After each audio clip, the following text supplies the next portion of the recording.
Gucci. I don't know what the future holds, but I can trust this moment in the palm of my hand and tenderly, softly enter its dance, flowing with change. Love blooms in the flowing pauses between the old and the new. The dying rose. Let go. Through all the layers of ego, keep melting into your center to be reborn as a flower with countless petals of love.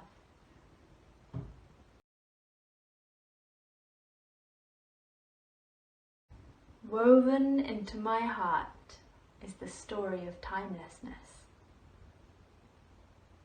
Each breath a note, each pulse the beat, the birds the chorus, opening to the aliveness of smiling song.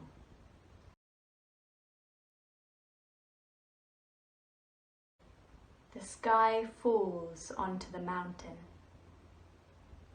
each touch a soft swelling of whispered mist, which lingers and soothes the leafy gathering of growth.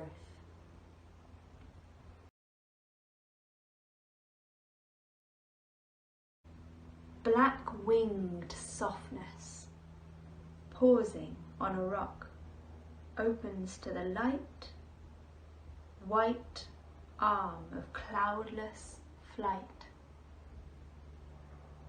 Beak poised to embrace the dancing leaves of a tree behind the river reeds.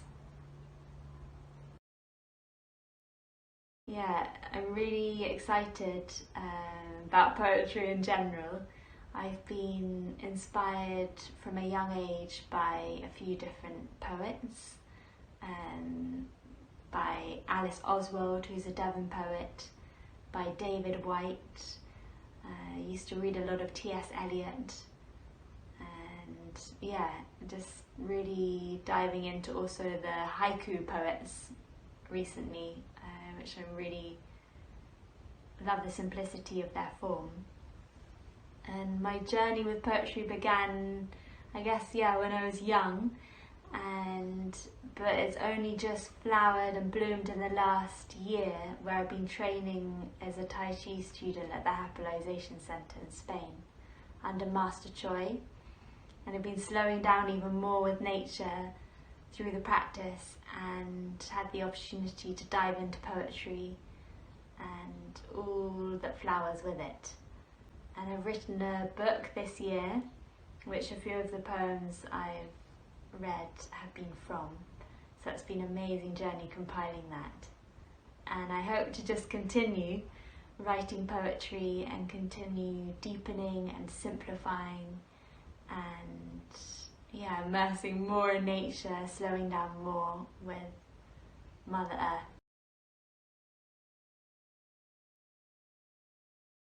When I read through Rose Perry's poetry, there were three constants that really stood out to me. The first was how she seems to prefer to employ images from nature and the natural to paint her picture. For example, in her poem Songs of Mutability, there is a constant theme of change and changing times, but that theme is given through images of nature, which are very enduring images. Even in her poem Timeless, it is pretty much the same, and there's a very lyrical, captivating quality about the way that the emotion in the poem is presented to you through those images. These images are not anything new. They have been used before, and they will continue to be used hereafter as well. They're not particularly original in that sense, but the beauty of it, the strength of it, is that they need not be. The beauty of those images are in their eternal and very enduring quality.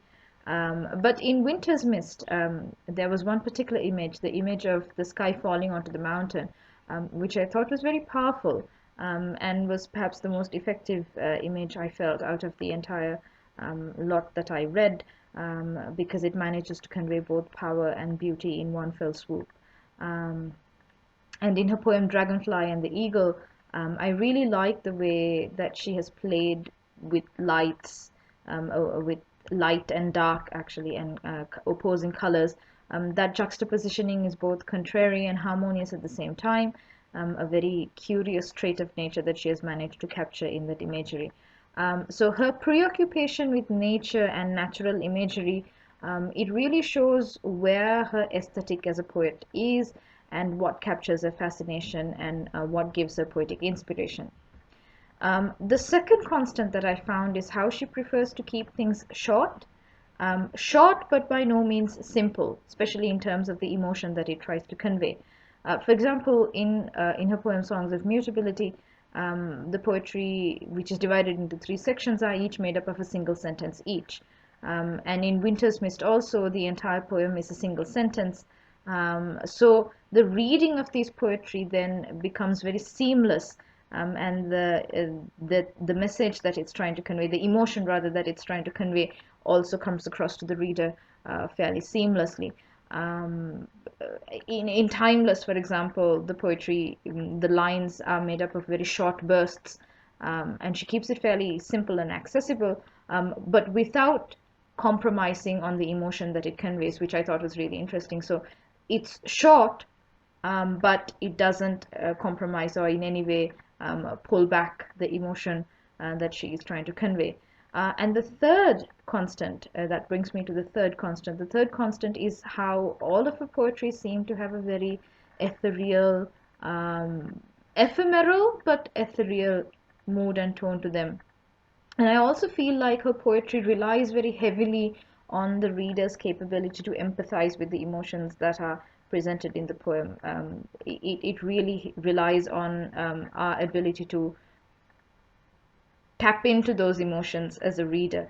For example, in her poem Songs of Mutability, in spite of the ideas of change that is very clearly presented, despite the inevitability of mutability and the uncertainty of the future, there is a very constant, relentless presence of the emotion of love. And I thought that was a very captivating thread, despite the theme of change and mutability. All in all, it was a very, very interesting read.